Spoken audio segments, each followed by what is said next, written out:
Welcome to LOA Today. I'm Walt Thiessen. With me today is financial advisor Jody Lynn Craven. This is your daily dose of happy. We are so happy you decided to join us today. And I'm especially happy because we have a visitor returning once again. Dr. Vic Manzo was on, when was it? Like 3 months ago, something like that? I can't remember exactly something when it was. Something like that. Yeah. It was a while back, but we had such a good time. We just had to have you back. And I was really glad when you said, yeah, I can make a little time. So you made some time. Thank you. No, it's my pleasure. I'm happy to be back. And I don't even remember what we talked about in detail last time. So I'm just going to start with what we were talking about before we got going here. And it's kind of a way to segue into something that listeners will know about because I've been talking about for the last week. I decided to order that hydrogen generating machine and it came in today. Only one problem. The manual is in Japanese. Haven't learned to read Japanese yet. So I'm going to try to work on that one. In the meantime, I'm trying to get an English version of the manual. I reached out to Greg, the hydrogen man, about it. He says, he gave me some details about how to find it. So hopefully we'll be able to figure out how the darn thing works. It looks pretty straightforward, but, you know, I always like to read the manual just to make sure. But I'd asked you about it. You told me some cool stuff about hydrogen, which kind of confirms what Greg had been telling us the times he's been on. Yeah, it's a cool product. It's been a while since I've actually done some deep research into it, but it helps with antioxidants and helping get rid of free radicals out of the body, which is known to then slow down the aging process. So it can help with those kind of things. There's different uses of it. You know, it's probably been about 6 months since I've looked into these things, but I was telling you that I have my eye on a couple things that I'm just waiting for some more research on a different delivery method and seeing if the results are similar.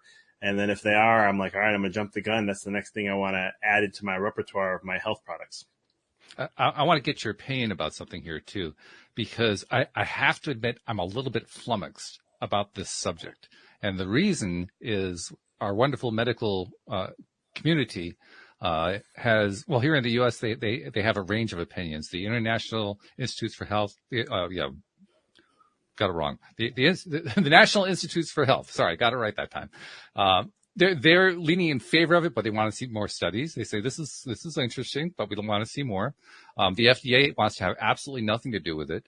And there's a contingent of physicians who claim that it's a scam and you should stay away from it. So I find that interesting on one level because, first of all, the U.S. medical community can't decide what their position is. That's kind of unusual. Usually it's all like ironed out, got all the protocols in place and everything. Nope, no clue on this one. The other part, though, and maybe you can shed some light on this. I mean, I know from high school chemistry, I think most people do, the molecules in our body are made up predominantly of carbon, oxygen, and hydrogen.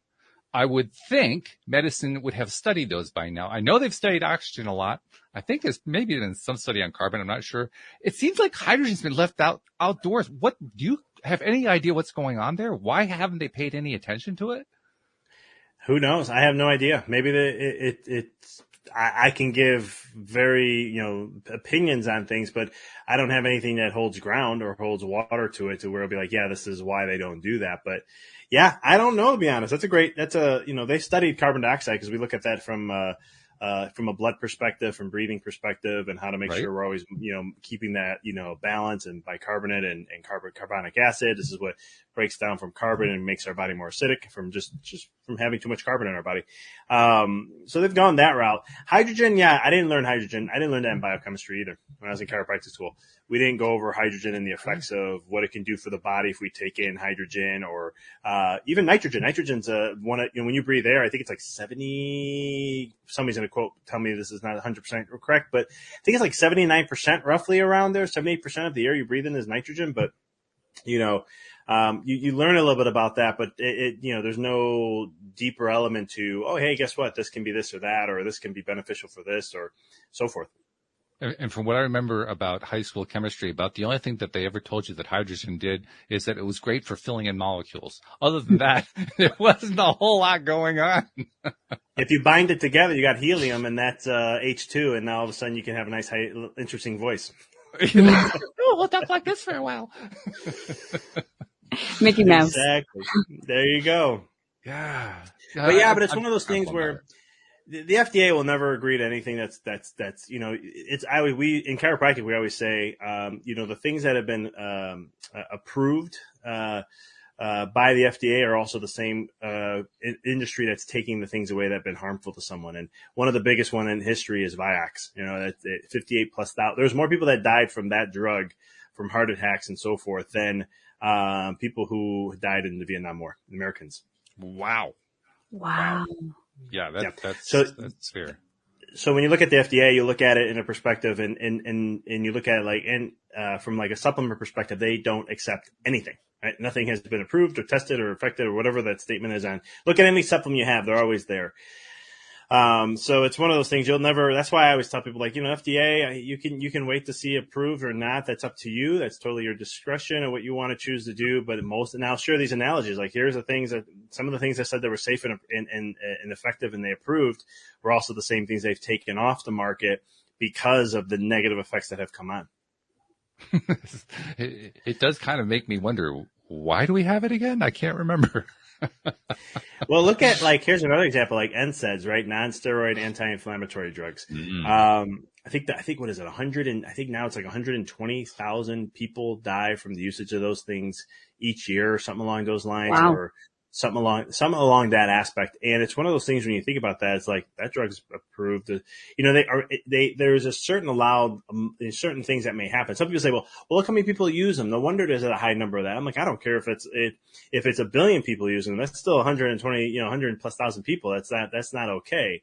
When we look at the effects of what they can do and how they affect people. So when it's an interesting thing. It's always been interesting for me. That was my first red flag when I was in chiropractic school learning this stuff. And I was just like, not that the school was teaching this, it was just the people I was around and so forth. And it was like, hold up. So you're telling me that they're not going to approve something here, which is 100% safe, like vitamin C, 100% safe. There has not been one study that I've seen that shows negative effects to harm. Somebody has died from taking a vitamin C, but yet they won't approve it. But yet they'll accept these other drugs and say they're perfectly fine to be used and they're safe and effective. But at the same token, people have massive side effects. There's been deaths to these things and other things like that. Do you have any sense? I mean, I'm going to really get you in trouble here, perhaps, but I'm going to ask the question anyway. Do you have any sense about why the FDA makes decisions the way they do? I've heard lots of explanations, lots of conspiracy theories and so forth. But do you have a take on that? Big Pharma. I mean, Big Pharma owns them in a certain way. I mean, look at the pandemic, how fast things were approved and fast tracked and used and all these different things without any, I mean, I get it. Emergency use authorization means you can go ahead and put it on to utilize to the public and you're not going to, and we just want to be able to have some sort of a remedy and so forth to that. Sure. But when you look at things, when it came to other things that they could have been used that had history of use, like, hydrochloroquine or ivermectin, which you can go Google ivermectin and COVID, and you can see there's studies that have been done. Now we're finding out the truth on it, going, oh my God, this thing would have helped save more people's lives. Look at what happened in India when they used it and deaths went down like crazy, or look when they used it here or this. And I'm not one to jump on a bandwagon and be on the other side. I like to look at what the science shows. I mean, I have a small group that I work with, and I was sharing with them 12 different herbal products that you can use that have research to show it has an effect against COVID in some way, shape, or form based on the entry of mechanism, how it comes in and where it attaches, how these things can help with that. And I'm like, look, these things can help. I'm not saying it's a cure. I'm not saying it's going to solve it. I just said these things can help. There's studies, there's things that are out there that we can look at, but they're, got poo-pooed very well. But then you have a drug called Remdesivir, which costs $3,000 or something like that to have. And, there's a whole thing. You can Google this too. This is not a conspiracy. I actually know people that have died because they were put on this. You'll look at it. They come in, they barely have some fluid in the lungs. They get put on this drug, which is approved, right? It's been approved by the FDA to be used. And then all of a sudden, 5 days later, their lungs are full of fluid.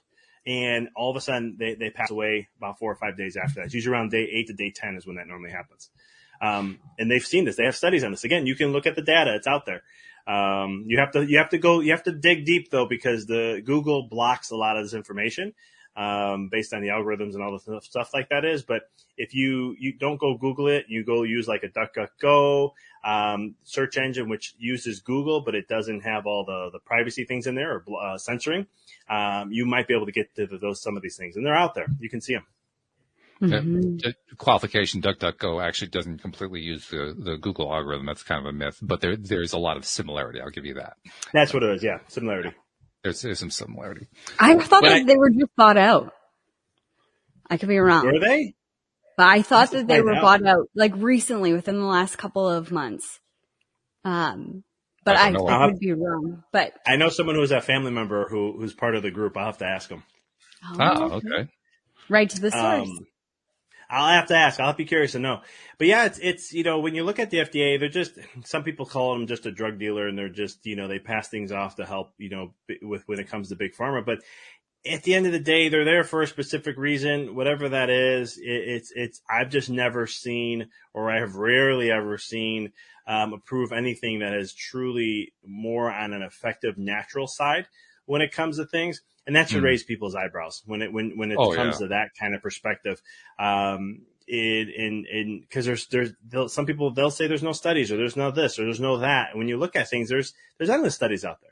I mean, there's a documentary called Food Matters. You can watch it, and they talk about this, and they'll talk about one of the gentlemen on there who gets interviewed. He'll talk about different aspects of nutrition, but that he gets bashed and he gets humiliated on things. But then he goes, I had my students go look for the last 30 years of a death from a vitamin, and I can't find one yet. And he goes, please tell me if it's there.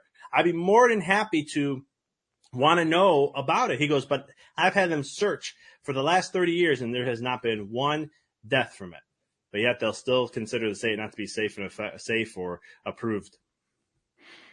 Well, all I can say is I'm just as confused as I was before. I have still no idea why the FDA does what it does. But, that's just life. What can you say? I always say just follow the money. Well, that's it. Yeah. Unfortunately. That's pretty straightforward. Yeah.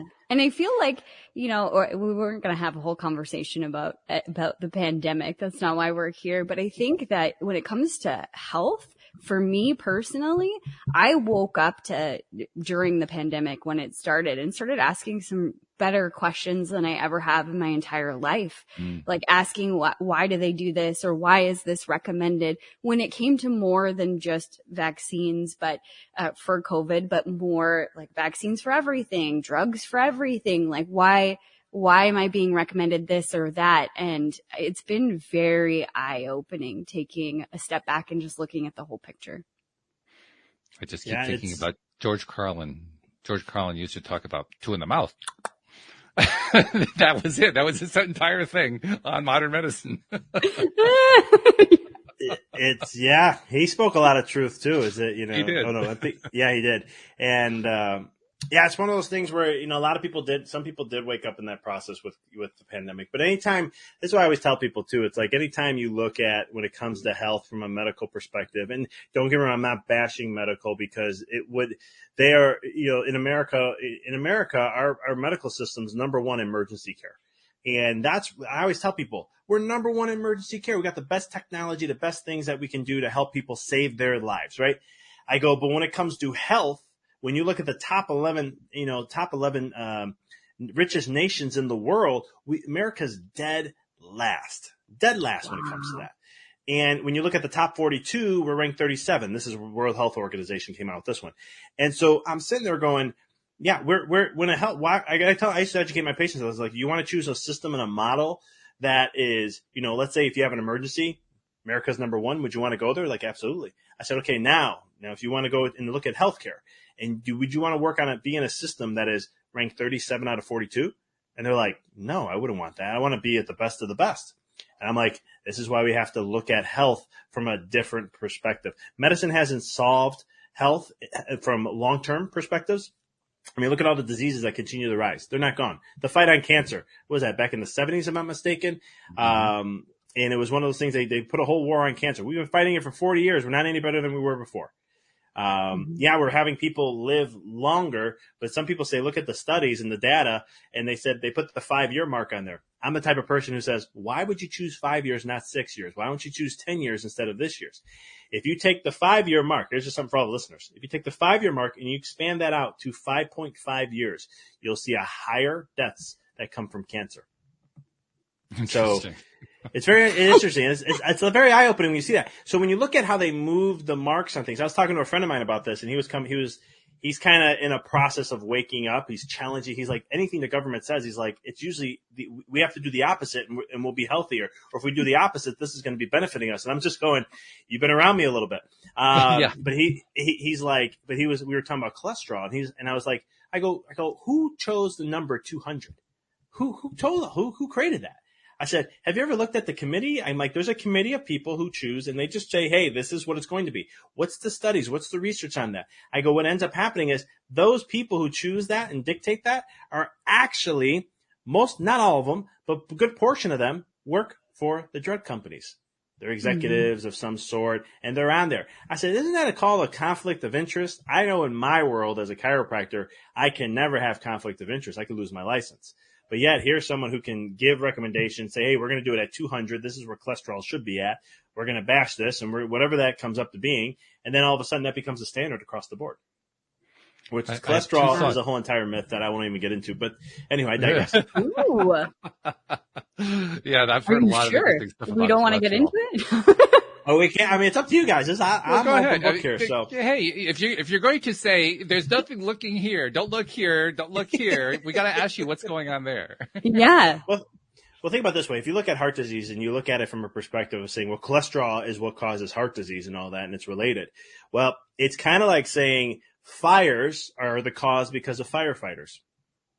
Now, the reason why I say that is because when you look at something, when you see firefighters, where are they always at? They're where the fire's at, right? Cholesterol's in the arteries, and they go, oh, look, clogging of the arteries. Cholesterol's the culprit. No, it's not. Cholesterol is a healing perspective. When you have a cut or a heal, it's there to try to start healing the process. We talked about free radicals, right? We're talking about hydrogen and how that helps. That is actually what causes damage to your arteries. And then when you keep damaging it over and over, our cholesterol will start to build. Now, when you look at like cholesterol lowering drugs, this is one of the biggest things that I'm waiting for the day that this becomes, they get exposed in this way. Cause like Lipitor makes, I don't know, $40 billion off their drug, roughly, give or take. I don't know, it might be between 20 and 40. But it was one of those things where they've done studies and this is how they manipulate the data. So they've done studies where they looked at statin drugs and they said, okay, we have a group of 100 people, and we're going to see the outcomes of who gets a heart attack, right? And then we have another group of 100 people who take the medication, and we're going to see who gets the heart attack. Well, group who had the medication only had 2 heart attacks. Excuse me. The group who didn't have the medication ended up with 3 heart attacks. So what they did is they subtracted the 2. Okay, well, I'm sorry. No. They took the number 2/3, and they said, and you can go Google this. You'll see this on the research. And they'll say statin drugs prevents heart attacks by up to 60, I don't know if it's 62%, but 67%, roughly around there. But technically, if you talk to someone who does stats, you're supposed to subtract the 2 because you want to see what's the effectiveness of ones with the drug versus without. And all they did was save 1 life out of 100. So when you look at that, it's 1% effective, not 67% effective. Wow. That's how they manipulate data. And that's the thing. When there's numbers, you can manipulate it in any way, shape, or form to serve your purpose. They do this with, I may be really going out here on a subject, but I may be titled an anti-vaccine person, which I'm not. But they do this in vaccine research, and I had a friend of mine who worked at a lab, and he would say, he would hit the enter button, and it'll take all the data points. If the mean line did not hit what they wanted, his superior will tell him, hit the enter button again. It's going to recalculate it until we get the mean line where we want it. I'm not saying all of them do this. I'm just saying where he was, and I won't say where he was or anything, but he was saying that's the kind of how they did it until they got to the numbers that they wanted so they can go publish that kind of things. It's just like when you looked at the effectiveness of Moderna when they said it was 95% effective. If you actually, and I'll leave it to the people to go do their research. But if you go look at how they came up with that number, 95%, you're going to see it's not even close to that. Yeah. That's pretty wild. This is all really interesting, though. I mean, we could certainly go down a rabbit hole and how terrible all this stuff is and so forth. But the way I'm looking at it right now isn't it interesting how strong a level belief and intention is playing here? Mm-hmm. You're describing people in this case in the drug industry, particularly, who have a certain intention. They intend this particular outcome. They believe that it should have that outcome, and they get everybody else to believe that that was the outcome. And they're convincing. They sound convincing, right? Everything sounds convincing on it. Yeah. And now, in this case, it sounds quite manipulative the way we're describing it. I don't really know if that's what their intention is, but I wouldn't be surprised if it is. I don't really know.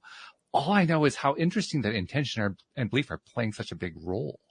Yeah. And if you take that like one step further, or on the same line, I guess it would be when you think about cancer, this was the question that popped into my mind. Is it the intention to cure cancer? Well, maybe from a drug perspective, it's not. Maybe the people that are creating it, it's not. I mean, what's in it for them if they cure it? I mean, they'd have the cure and they could, charge a bunch of money for that. But then once the patient is done, then it's done. You don't have a reoccurring patient. I don't know if they want that. I'm not saying that they do or they don't, but great question. And we have these fight for cancer. Could that just be the marketing of said, programming, belief? If they don't actually have the true intention to cure cancer. I can't say that they do. I can't say that they don't, but history would show that it's not really the intention. Well, again, I keep going back to what we know about energetically. I think it was Jung who said, what we resist persists. A whole lot of resistance going on in this conversation, right? We've got the people who are pushing really hard against cancer. We got the people who are pushing really hard against the regulators. We got the people who are pushing. There's like all this resisting going on. And then we get the results that we are getting. And the question that keeps going through my mind is anybody in energetic circles surprised? Because I'm not. You keep resisting, you're going to get results you don't like because you're resisting. That's what we learn, right? Mm-hmm. Well, think of it this way too, right? Money is life energy. Where do we put our money into? You look at America. I think I don't know the numbers off the top of my head right now, but I think we're almost $3 trillion close to when it comes to healthcare and how much we spend. I think it's almost 10,000 per person or something like that on average, or whatever those numbers come up to be in. And it's one of the things where you're putting money, energy, into more of the problem. So when you do that, you're going to get more problems. You're going to see more things come. I mean, like we're looking at it from like even with like diabetes. By 2030, would they say 50% or, oh man, I wish I could remember all these stats, but there was a certain number that we're going to be at by 2030. That's just crazy. Now, when you look at diabetes, it's almost, if not the most, it's close to, if not the most cost, disease to be out there because it affects every single system. It's not just one system gets affected. Like when you look at heart disease or cancer, specifically to where it's located, this is your eyes, your brain, your kidneys, your liver, your muscles. Every single part of your body is affected when you have diabetes. And it just continues to go on. But to kind of look back, there's infinite money in sick care. There's not infinite money in healthcare. Because when you start to, like you said, if you can cure cancer, that's it. But when the average patient, now this was years ago, but the average patient cost of cancer is $453,000. That's a big machine of money that comes in. And think about what I think back when I was in chiropractic school, they used to say, and this was 13 years ago, 5 out of 6 people will experience heart disease or cancer in their life. 5 out of 6. I would say that number is even closer to higher, like 5.5 now. And it's not saying they're going to die from it per se, but they will have it in some way, shape, or form. Because once you have, like, let's say you have a heart attack, you're on drugs for the rest of your life. They'll give you. I remember my grandfather. He had 5 heart attacks, 2 bypasses, and I remember I would go see his cabinet, and it was just a load of drugs, 10 different prescriptions, and I'm just like, man, what do you eat for dinner, or do you even eat anymore? I mean, there's a lot of drugs, and you look at cancer is the same thing. And I'm not, there's a great series on this. There's great information that's out there. It just doesn't get out there, which is The Truth on Cancer. Ty Bollinger and them did a great job explaining it. They talk about what really chemo does, how it affects the stem cells, what does it really do, and why do we see people who go on chemo, for the most part, if the cancer comes back, it's always more aggressive than it was before. Not always, but close to that.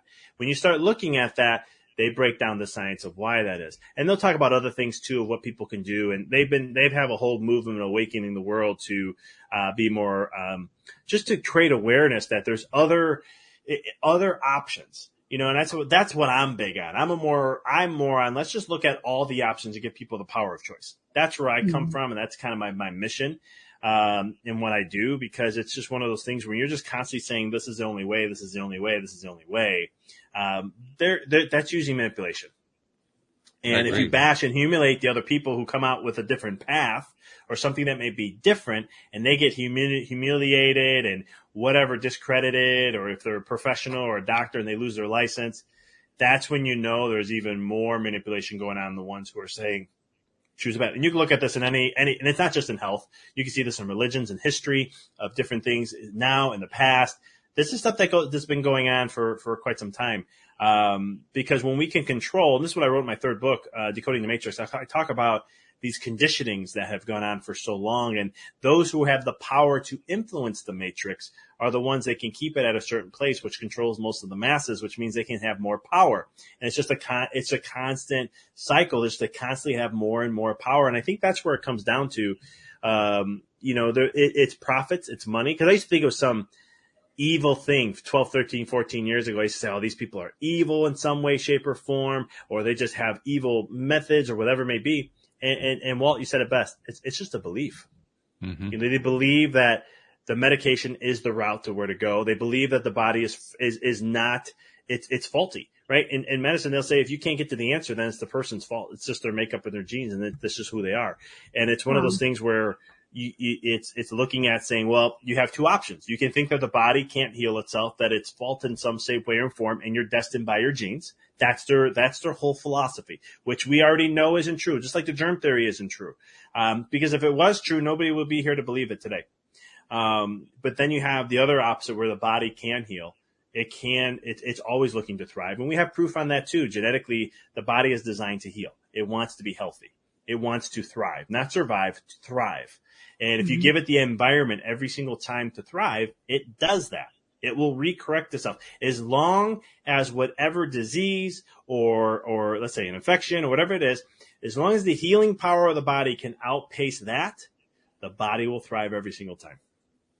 Which is very encouraging. And it's a good direction to be looking at it because of the context of what we're talking about. This is something that people can dive down rabbit holes all day long. People do. They push against this stuff all like crazy. Oh, the healthcare system is terrible. Yada, yada, yada, yada. And the big problem is, once again, it's resistance. It's resisting something that they don't like. Whereas the real challenge is, what can we find that actually is in correlation to where it is we want to get to? And pushing against things we don't want isn't going to get us where we want to go. So what does get us there? So when you start laying out this idea of, well, the body can heal itself if you give it the right parameters to work with, now we got something to aim for. Mm-hmm. And we have a reason to stop paying as much attention to medical psychos. No, can I say that word? Sure. I'll amend that to the medical professionals who are doing their best but not really getting very far. Yeah, because I mean, don't get me wrong. Medical doctors, they're great. I mean, they want to help, they want to serve, they want to. I used to think the whole system was just a frail, flawed system, and then I started to say, you know what, hold on, that's not right. I got to really be more open with this, and nothing's ever here out of a want. It's always a need. So if it's here, there's here for a purpose. And I started talking to a couple here and there, and they're great people. And it just comes back. It comes back to a belief, a philosophy of how they see things. And when you start to understand it, and it's interesting because one of my mentors, he was at a big event. You had to pay top dollar to get there. And what ended up happening, he sat next to somebody who worked, one of the head people for Monsanto. And for those who don't know what Monsanto is, they're big in, they're in agriculture. They're an oil company. I think they were an oil company originally, and they went into agriculture too. Right. But they're known with glyphosate, weed killers, and things like that. And they got into genetically modified foods and whatnot. But you look at them, and for me as a health professional, I'm like, yeah, I can't stand the company. They're destroying nature, bees. I can go down a whole thing with that. And This is what his mindset was. He's like, great, I got to sit next to this guy. He's like, I can't stand what they stand for. It's against everything. He said, you know what? Let me just have an open mind. He got to talking to the person and getting to know him. And he's like, he was a very positive, upbeat individual, very good, down to earth person. He goes, there was nothing. He goes, there was nothing wrong with him except his belief. Because he asked him, he said, what you guys do with genetically modified organisms, why do you see that being a solution? As he goes, we can do, and he starts going down this whole thing. And he sat there and he goes, it was just a belief. That's all it was. He believes that nature, if we do things from an organic standpoint, from, again, same thing like the body, nature's the same way. Give it nature doesn't need any help. What is it? Doesn't need any help, just doesn't need any interference. And you can look at this, an example of this is like Yellowstone, where, they took the wolves out and all of a sudden things were not going well because you threw off the whole ecosystem. They bring the wolves back and everything after a period of time starts to thrive again. And it's same thing with like soil. If you just give it what it needs, I mean, there's what's his name? Not Jed Bush. Zach Bush. He's a medical doctor, and he talks a lot about this with soil ecosystems and microbiome and all this kind of stuff. And he would talk about how if you can get it to be as natural as it used to be back in the day, he goes, there is wild grasses that will grow that have not existed for over 200 years. Wow. And what he's talking about is how you can get to cultivate it. And this is what gives it the environment to allow something to thrive. Because it says all the seeds are in the ground. And it's just the system and the environment of what you're creating. So if you have a very healthy environment, you have a very lush, flourishing garden or grass or whatever you call it. If you don't have that, that's why weeds could exist, or this is why things won't thrive, or X, Y, Z. But it comes back to that belief. So Monsanto guy believes, no, you got insects and pests and all these things are killing this stuff and interfering with the crops. We need to change their DNA so they can be more resistant, so we can spray like crazy and they can be more resistant and we can have bigger crops. But there is the other side of the story, and there's a whole movement on this with organics, showing how they can get bigger yields and how we already know it's healthier. But that's my point to kind of hit the point on that, is that, and that was an eye opener for me when I heard that a few years back, and I was like, or 5 years ago, I was like, you know what, that's true. It is just a belief, and it's just which one do you choose? Mine's just a belief. I mean, I can go down and show stats and support what I do and all these other things. But at the end of the day, it's just, I believe in the power of the body, and I believe that I believe in nature. Nature's been here. Humans have been here. If you look at I was talking to someone earlier this morning, and they were saying like up to 285,000 years, 300 years ago, humans have been around. There's skulls, there's things that can kind of some support that. I said, even if it's 10,000 years, Earth has been here for how long? 4-point-something billion years, something like that. Yeah. I think nature has it figured out a little better than we do. Agreed. Just by a little. I'm just saying, it's only a small margin of time difference. A small margin, yes. Well, once again, that's a belief, right? Well, and I think when you start looking at like beliefs and intentions, and you do exactly what you're saying, Dr. Vic, you take a step back and you're open to different things, you can start seeing what's driving different things, like the genetically modifying foods. I think one of the biggest drivers behind it is to feed the society that we have created in the way that we have created it. Fast food industry, like food quick and now, and a lot of it, because we're all in this one dense area. So you need higher yields. I haven't heard the other side of the discussion of, organic, you can have higher yields. I haven't looked into that side of things, but if you were to just purely look at that one intention, they're just trying to feed the people. That's what their belief is, that they need higher yields, and that's what their intention is. So I'm sure they don't see themselves as evil, right? But it's looking 100%. At everything. Mm-hmm. And actually, I think there's another piece that goes along with this too. The piece that goes along with it is who is thinking of them as evil? Because they have a belief also. Yeah. There are a number of beliefs at play here. And what I think this whole panoply of beliefs really illustrates something beautifully. What you believe becomes your reality. What you believe becomes what you experience in your life. So choose your belief and choose it carefully. It's 100%, because once you have a belief, your ego mind now has to support that belief, and it has to, your consciousness, your reticular activating system has to seek out and show you, hey, you believe this? Let me show you how that's true. Mm-hmm. But it's just as easy as changing that belief. All that same mechanism of the mind is going to come in at the same place and do the exact same thing. Mm-hmm. Yeah.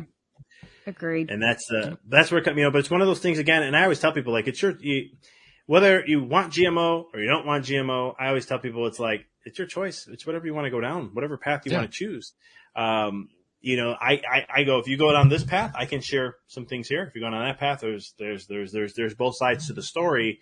And this is why, I think we have such a huge divide in our culture today in society, because we're so quick to label something, right? Like I said, I'll be called an anti-vaccine person just because I talked a little negative about vaccines. But if you really get to know me, I'm not anti-vaccine at all. Like, if they could come out with the dream vaccine, which they haven't been able to, it's failed, actually. You can put all the genetic material, these things, into the body, and the body downloads the code, and all of a sudden it's like, it is good. It doesn't have to worry about it. I would love to see that. I'm 100%. If it worked and we can show it worked and there's no ill effects long-term, and I say long-term, 40, 50 years, we see a couple generations go through and we don't see any issues with it, then I sit there and go, beautiful. And what I mean by issues is, we don't see the society getting worse from a health perspective. And I know there's other factors that play a role in this.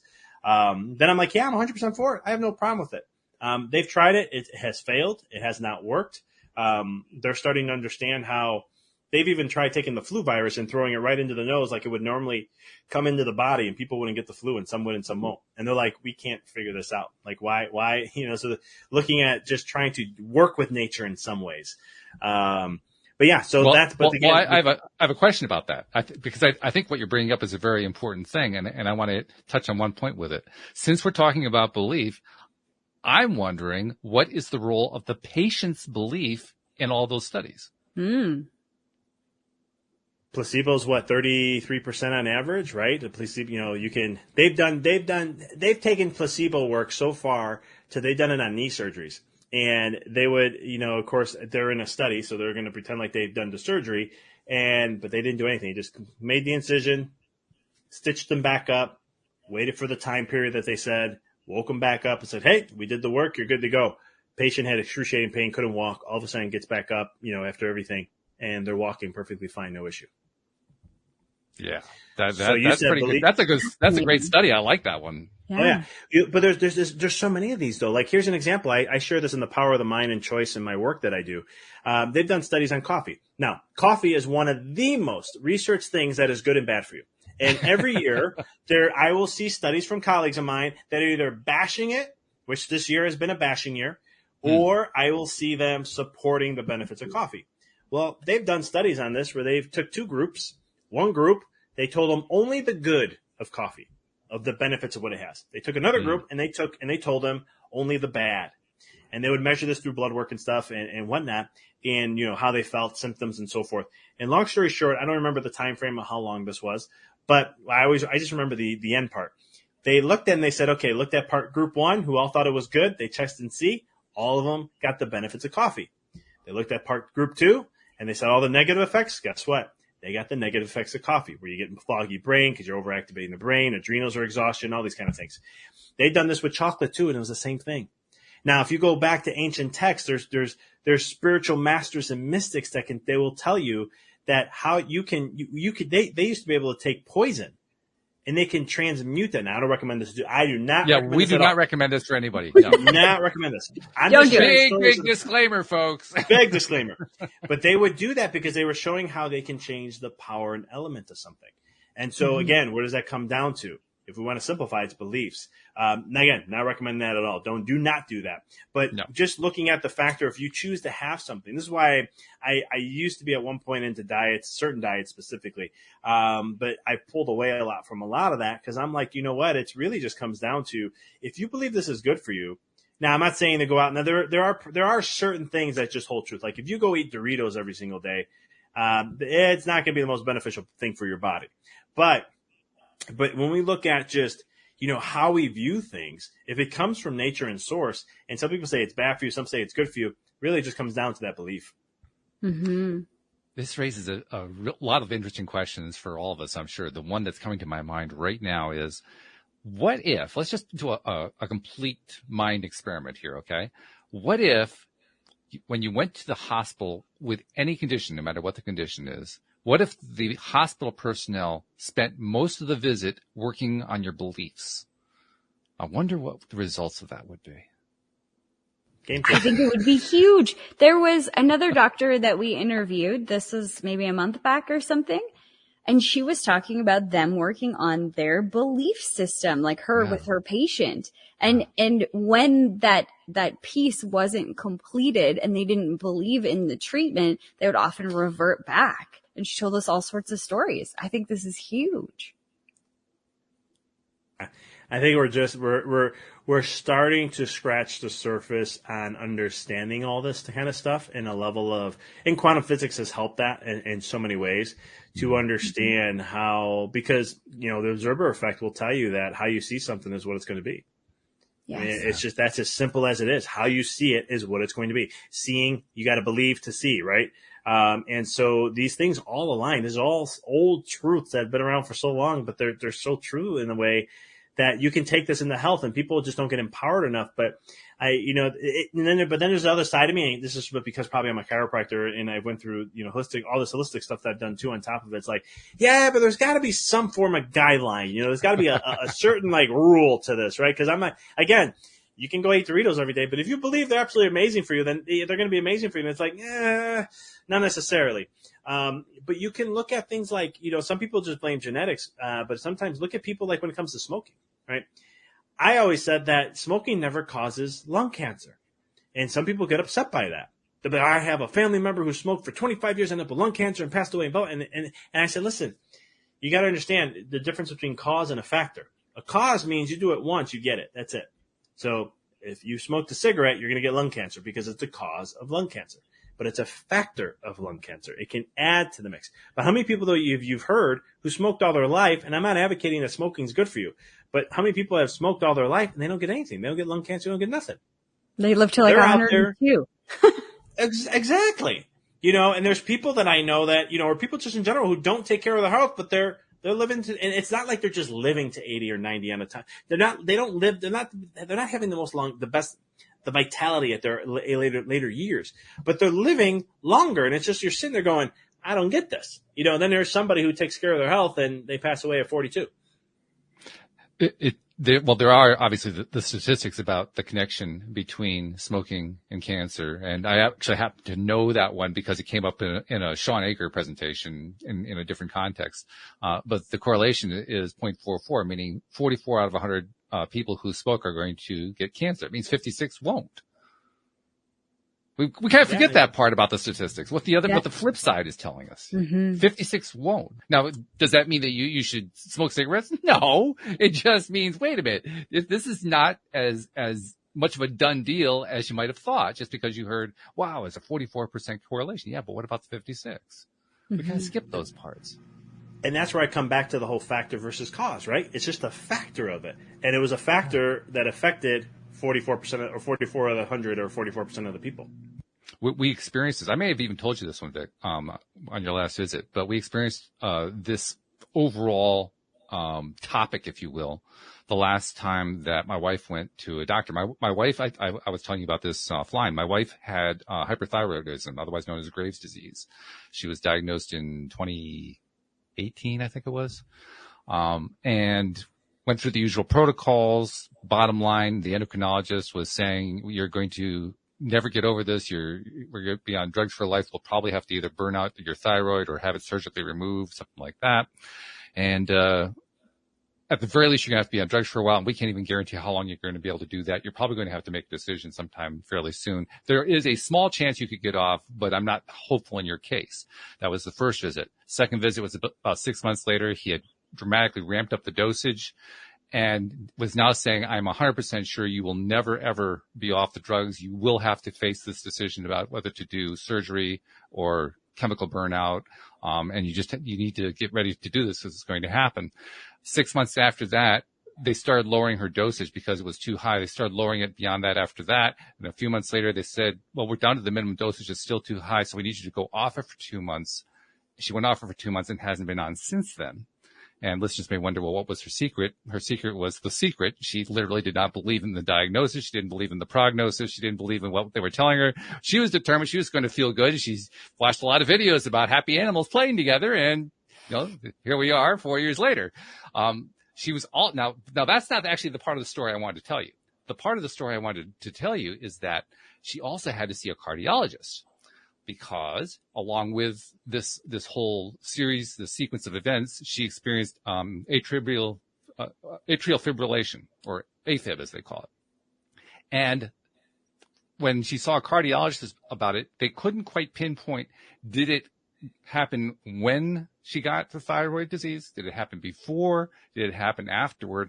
So because they couldn't pinpoint it, he was acting on the side of caution, and that combined with the fact that her family has a history of stroke, he says, okay, we got to put you on, I guess what they call a blood thinner, to prevent you from having a stroke. Well, she got to the point where she's off the thyroid medicine, and now she goes to the cardiologist and says, I want to get off the medicine you got me on. And I want to also lay out for you, everybody we'd ever talked to about this cardiologist said, this guy's wonderful. He's beloved. We think he's the best cardiologist in the entire area. He's such a nice, and he's a wonderful person to talk to. He's very encouraging, all this kind of stuff. But when it came to this conversation, it didn't fit his protocol. It was not what he wanted her to do. And so he and she were having a discussion. I'm in the room. I'm sitting there, and I'm mostly listening. I'm not really saying anything. And at one point, and I may say this wrong. If I do, forgive me. He said something like the chances of having a stroke increased by 3% a year. And I thought about it. I said, you mean every year, no matter what? And he said, yeah. And I said, that's not possible, because mathematically that means she has a stroke within 33 years. And he immediately backed up and said, oh, I meant clinically. And I thought, what? What are you talking about? What I basically accidentally did was call the doctor a liar. He was deliberately trying to deceive her by taking advantage of the fact, and Louise will tell you, she's the first one to tell you she's not good at math, by taking advantage of the fact that she's basically math phobic to scare her into following his protocol. Mm-hmm. But that's how they're trained, right? And that it's one of those things where, so this is what got me very passionate for women with pregnancy and stuff like that, because being a certified ped doc, I did a lot of pregnancy work and so forth. And it amazed me. I mean, fear is always thrown no matter what, but pregnancy is like to the fullest, the littlest thing they will call out on. And my wife, we just had our firstborn a few weeks ago. And we had our midwives that we had were like, you have to get an anatomy scan. I'm like, do I really have to get an ultrasound? I'm like, and she's like, we have to just in case, blah, blah, blah. I said, you know what, fine. It's only one. We'll be good with it. And we went there, and there were some things that came up, and nothing I already know is going to be perfectly fine. But here comes the doctor, and I just look at my wife. My wife knows how things work, and she starts rattling off fear after fear after fear after fear. Wow. And I looked at my wife, and I just said, thankfully, you know this already because you've seen it in the office with so many moms, and you know me, I'm very solid on this because I know the research on this, and I actually help with a lot of the things she said that potentially can show up. And it was one of those things where I'm like, but I felt bad. I just go, man, that's scary, because I know the fear that they throw, and they use it for everything. Because when you can here's why. Here's the psychology. There's studies that came out just last year on this. When you can get an individual into a state of fear, you can control their behaviors. Yes. And research has shown that now. And so this is when you start asking the question, right? We're talking about beliefs. We're talking about this. We're talking about that. But if you look at medicine for the most part, fear is always the first thing they'll throw out there. They'll throw, our daughter had a little line. I wasn't at the hospital at this time. I was going home to take care of my dog. And my wife was like, they did an exam on her, and they found this little cleft there. It could have been, they said this, and this. I didn't know. It was an ultrasound. It's on her. She's out of the body now. I thought it was fine. Something it's fine. It's going to be nothing. It's just this. They're looking at two things. One, perfectly fine. Two, could be an issue. That is like less than 1%. It's like 0.01%. But they used the fear to get the ultrasound on the little one, and came out perfectly normal. Nothing there. Just an abnormal line on her but near her butt crack area. But those who don't know these things, they're going to get stuck into fear and get into all this extra. Like my wife did. She was like, I didn't know, so I just did it because I figured it wasn't going to harm the baby in any way, shape, or form. And I said, that's fine. You did it, and that's fine. It doesn't matter. If I was there, I would probably ask a lot more questions and said, okay, so you're looking at this or this, that chance is not going to be any harmful to her. So why even have an extra test done, which is not necessary. When you're going to tell me it's less than 0.0 something odd percent that this can be that, I'd rather take my chances. It's less than 0.01%. I mean, that's what is that, 999 out of 1,000 or something like that? Mm-hmm. And now I'm thinking back to the point that I raised earlier. What if you went into a hospital with any condition and they worked on your belief to help you get better? Now reverse it. What happens if you go in there and they work on your belief of fear? It's not helping anybody. Well, that's not true. It's helping them get the result that they want. Here's another example. Like I remember when I was in my energy medicine stuff, we would talk a lot about this stuff, like, you know, the mind and energy and what vibe you hold at and how it affects our body and our health. And there was a gentleman that they were talking about who, he was like in his 60s. And one day he had this cough that just wouldn't go away. He ends up they're thinking ammonia, right? So they're going to do an x-ray, and they found this little black dot in his lung. It was like a little circle in his lungs. And they're like, oh, this ain't good.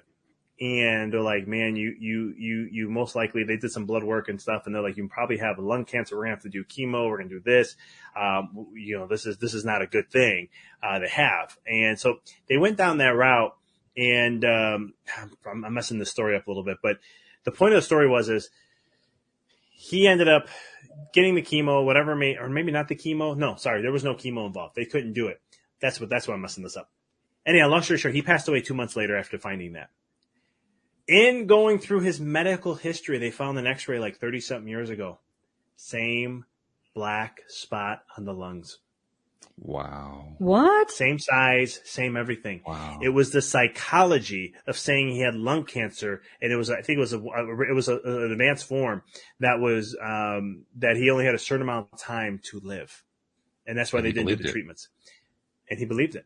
And 2 months later, he passed away. And they just happened to find an x-ray of his past, like 30, or it might have been 40 years ago, but 30-something years ago. Same spot, same size, same everything. It wasn't like it was bigger or it got bigger later on. That is how powerful the mind can be. And this is what got me into mindset work and looking at the mind and our beliefs early on in my career. Because we're talking about placebo. Well, there's also the other side we're not talking about, which is called nocebo. Nocebo, yeah. And nocebo is thinking bad things will come to you. And this is a prime example of it. It exactly is. And it's not the only story, because I can think of one off the top of my head that I know about that anybody can access. It is in Dr. Joe Dispenza's book, You Are the Placebo. And he tells the story about a patient who was a cancer patient. And this was a number of years ago, long before chemo became a big thing. It was at the very beginning of, the current treatment modalities that are used by the medical establishment with cancer. It was like 60s, 70s, in that range. And he was told that he only had a certain amount of time to live, and he immediately went into decline. And then a drug company came up with a new drug. Oh, we got you in line to be tested for the drug. He took the drug and the cancer went away. And he was so happy until they found out that the test was done improperly, so the results weren't any good. And so he went into a decline. Ooh. And then they found out that, well, sometimes the drug does work, so he went into improvement. And then they said, oh, no, we were wrong about that. And he went into decline and died. Wow. You can't read that story and think for a second that placebo and nocebo play no role at all. It's just not possible. Yeah. No, I agree. It's one of those things where how much, and like I said, we're just starting to understand this. I mean, there's studies coming out on how you can, just more of these kind of things where it's looking at, it's more with power of visualization. But you probably heard of Dr. Joe Dispenza's and his own story. Oh yeah, about he used visualization and seeing things in a different realm. He was and he even hit by a car, if I remember correctly. Yeah, and he'll even talk about it too. He says like, if it was a patient of mine, I would have told them to have the surgery. But at the same token, he did it, and then all of a sudden, time goes by, and his spine is like back to like it was normal. Right. And that's the power that's placebo a little bit. I don't know if that's placebo per se. It's more power visualization, but even adding that into the mix, that all of a sudden changes the game of stuff. So it's looking at, again, beliefs and how you, again, coming back to the whole thing, how you see something is what it's going to be. Mm-hmm. So let's ask the question we really haven't asked that I think we need to ask before we have a well-rounded conversation here is, I've got some sort of condition. I've got something I'm dealing with. What can I do to change my beliefs around to make myself better? Because I know perfectly well that I've got this thing, so I can't see myself believing that it's gone. So what can I do? First is the verbiage. You're saying you have it. You're just experiencing. You don't have anything. You're just experiencing this. That's the first, I think, distinction between the two, because that's where once you say you have something, it becomes part of you. And just using that terminology is just a whole different playing in the game of life. If you just say I'm experiencing this, an experience can change. You know, the law of transformation of perpetual energy states that energy is always changing from one form to another. You're always in a constant change of stuff. So if you're experiencing this, it's because you're at that vibration. So what you do, you don't have denial. You don't believe that you're not experiencing that. Notice I'm using experience, not the word have. Right. You don't want to come in a state of denial because, like you're saying, what you resist persists. And it's only going to make things worse. That's why we say fight cancer. I'm going to fight, F cancer, or I'm going to fight cancer. And I'm always just like, why are you going to fight your body? Your body's here to support you. But that's the first thing. The second thing is understand, and I think this is where we can shift from the fear and get more into an empower state. And that is, the body never creates something out of want. It only creates it out of need. So whenever a condition or something is coming up and you're experiencing that in your life, it's just a clump of symptoms that show up in a certain way, and then we just title it something. So when you think of that, then you understand that, okay, so my body's doing this for some odd reason. Well, and then we have to shift gears. Do you believe your body can be healthy or it can't? And if you believe that your body can't be healthy, well, then there's no hope there. But if you believe your body can be healthy, then it's just a mechanism of, again, how do we surround yourself to create more of an environment to allow to express something different so you can have a different experience, right? Now, there's things you can do like change your habits, change this, look at this, but we're talking about belief here. So it's seeing, do you believe you can be healthy? I think that's one of the biggest things here, because when you look at medicine versus holistic, the biggest difference is medicine is going to be very logical, and here's the path, here's what you have left, right? You get a condition, let's say you have, they say it's going to be, you got cancer of some sort, stage 4. Listen, you got 2 months left to live. Why do you have 2 months left to live? Because in their world, it's very logical and linear. So when you have this type of thing, this is all we know. This is what it does. But it's just like the same on the other side. Holistic says that's just one path. There's a gazillion others that we can use. There's other Billions opportunities. Of possibilities. Think about it. So it's like a left brain, right brain thing. I talk about this in my my first book. I talked about this where I got into, I'm like, nothing against the medical system, but they're very logical. They're very ego-based. And this is where they're going to always hone towards. And it's always going to be, here's the only thing you can do. And they did this to my mom, too, when she had severe hypothyroidism, to where they told her, hey, if you don't go on the medication, you can die. And one doctor told her, I won't now work with you unless you go on the medication. And my mom was like, I'm not doing this. I'm gonna trust him. I'm gonna go with my son, and my son's gonna help me with other people, and I'm gonna go a different route. And I kept telling my mom, don't tell them what you're doing because they're gonna bash it. And she did, and then they reamed her with even more fear. This is outdated research and blah blah blah. And I was just like, that's fine. Let them keep talking. We're just gonna continue doing the work. She had a 98%. Oh no, 90. What was it? 20 and 10%. So 90% her thyroid wasn't functioning. Wow. Today, it took about 3 years to get it up to 90+%. She's at 99% right now. Wow. And so it's here, but they told her it wouldn't change. Here's what you're going to have to do. And I just told my mom, if you go down that path in this belief system of this world, you go on those drugs, this is what ends up happening 3 to 5 years down the road. And then I don't know if I'll have my mom in the next 5 to 10 years. And did I use fear? I did. And I was just using the standard data, stats that I was seeing.